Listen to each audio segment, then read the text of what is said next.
Hoy en el Faro y el Microscopio de la Salud, en el Fin de la Salud, está Fernando Laíño, el magíster, que es el director de investigación de la Fundación Instituto Superior de Ciencias de la Salud, y nos va a contar que durante la pandemia la Fundación hizo un convenio muy importante con varias instituciones de investigación, con varios. Contanos, Fernando, bienvenido primero, en qué participamos y cómo nos fue. Allá por fines de marzo, principios de abril, cuando empezó todo esto, recibimos una invitación para representar un poco en la Argentina en una encuesta internacional, un estudio que tenía dos etapas. La primera era una encuesta internacional que pretendía relevar qué fue lo que pasó con la actividad física de las personas y con algunas variables relacionadas a su bienestar psíquico y a su bienestar físico.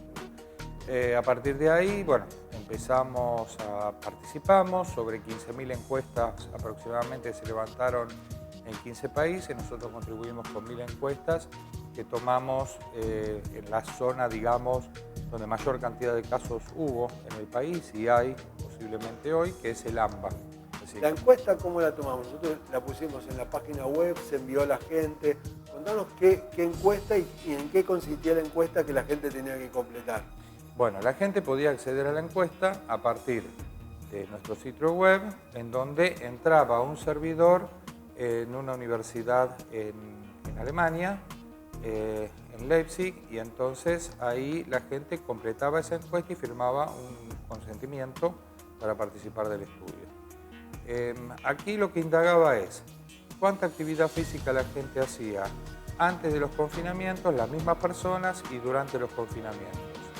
E indagaba sobre algunas variables relacionadas con el bienestar psíquico y el bienestar físico. El bienestar psíquico estaba en relación a un cuestionario que está estandarizado por la Organización Mundial de la Salud, y con respecto al bienestar físico también relataba acerca o informaba acerca de ciertos dolores corporales que tenían articulaciones o a nivel de la columna vertebral, a nivel de cervical, dorsal o lumbar. Después de la encuesta tuvo unos resultados y hubo una segunda etapa que nosotros participamos y había clases que se le dieron vía Zoom a la gente online. Contanos esa segunda parte de la investigación.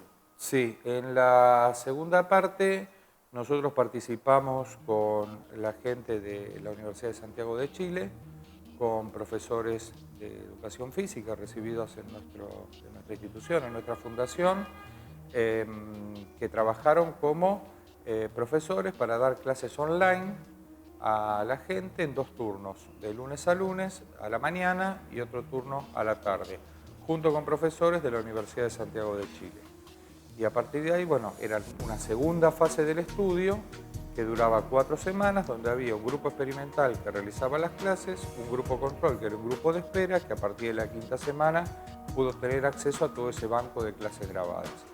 Esas personas, una vez por semana, iban contestando un cuestionario con variables similares o profundizando un poco más esas variables similares de actividad física y de bienestar que contestaron el primer cuestionario. Fernando, para que la gente tenga una idea, ¿cuáles fueron las instituciones que participaron de este estudio a nivel mundial?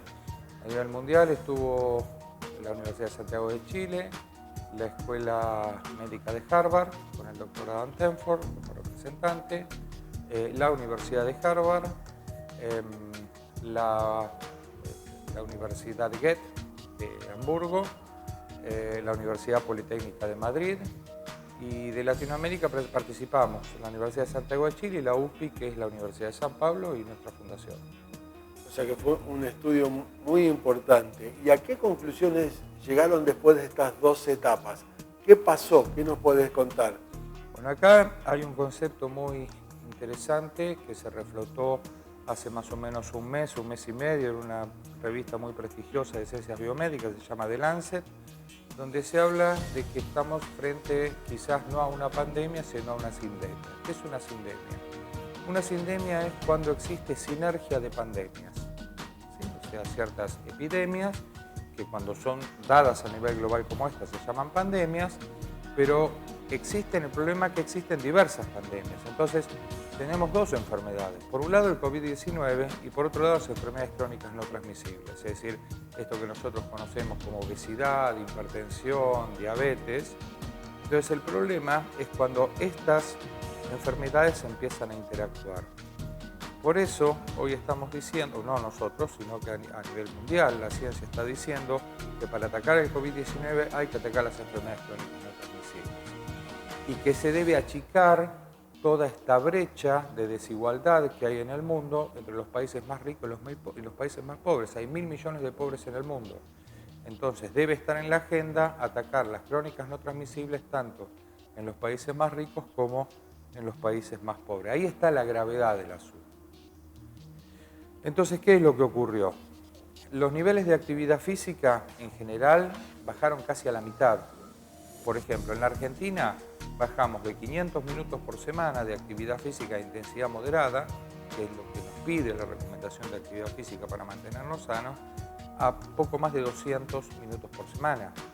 O sea que descendimos más del 50% la Sí. actividad física que hacíamos. Argentina, Chile, Brasil y Sudáfrica fueron los países que más bajaron. Hay algo muy curioso, que esto es muy interesante. Estados Unidos no. Estados Unidos baja de 400 minutos por semana a aproximadamente 380.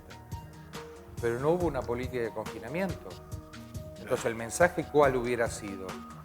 Quédate adentro de tu casa y movete adentro de tu casa. Por eso a los profesores nosotros les dijimos, armen sus clases en espacios reducidos, cosa que la gente no tenga la excusa que no pudo realizar la clase porque no tiene espacio en su casa.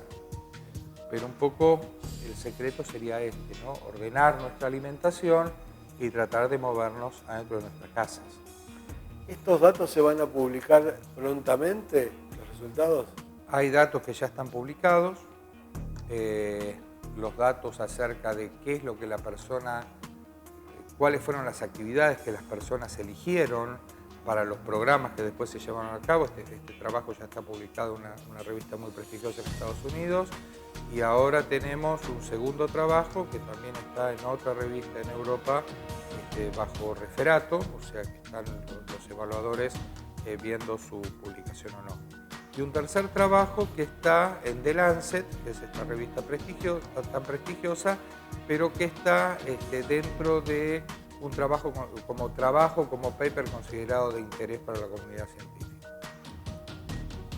Esta pandemia ha producido varios desfasajes de salud. El sistema de salud se ha corrido a atender y ha desatendido las enfermedades. Nos faltan medicamentos oncológicos.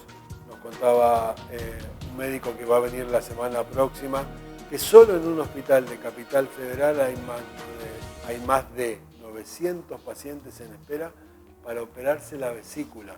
Y así podríamos decir que hemos desatendido a los hipertensos, a los obesos, a la diabetes, a las cardiopatías. ¿Qué conclusión sacás vos como final de este trabajo donde la Fundación ha participado con estas universidades prestigiosas de varios países? Yo hay dos puntos que quisiera rescatar que son muy importantes. Uno, que tenemos una vacuna que no usamos.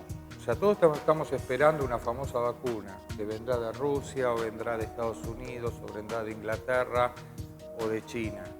Pero realmente tenemos otra vacuna que no nos estamos aplicando, que es la actividad física. ¿Por qué? Porque la actividad física también, aquellas personas físicamente más activas, muestran cierto nivel de inmunidad, o sea, de reforzar sus defensas ante la invasión de ciertos virus. Entonces, esto por un lado es muy importante. Por otro lado, y asociado a esto, está el bienestar psíquico de las personas. Acá hay un dato bastante alarmante que es, las mismas personas cuando fueron indagadas acerca de variables de su bienestar psíquico, aproximadamente el 15,4 o 15,5% estuvo en el límite de depresión antes de los confinamientos. Durante los confinamientos, las mismas personas, respondiendo las mismas preguntas, estuvieron en el 45,4%, ascendió el límite de depresión. Creo que, y estuvimos hablando con algunos investigadores amigos, que la salida de esto va a ser bastante dura. O sea, ¿qué va a pasar cuando tengamos la vacuna, realmente empiecen a bajar los casos, nos saquemos los barbijos? Creo que tendremos, y los países y las carteras de salud, ya sea a nivel nacional o jurisdiccional, tienen que trabajar en un plan de, llamémoslo entre comillas, de rehabilitación de la gente para volver a insertarse en la normalidad, porque creo que va a ser muy duro y esto la salud pública no lo puede. Para cerrar, diría una cosa que repito que vos dijiste, que una vacuna que tenemos es la actividad física. Recuerdo una investigación que hicimos nosotros, que era de Lázaro, levántate y anda, que cada vez que estamos quietos se activan sustancias inflamatorias que producen infartos y ACV, y la actividad física es imprescindible a la salud. Muchas gracias por tu visita.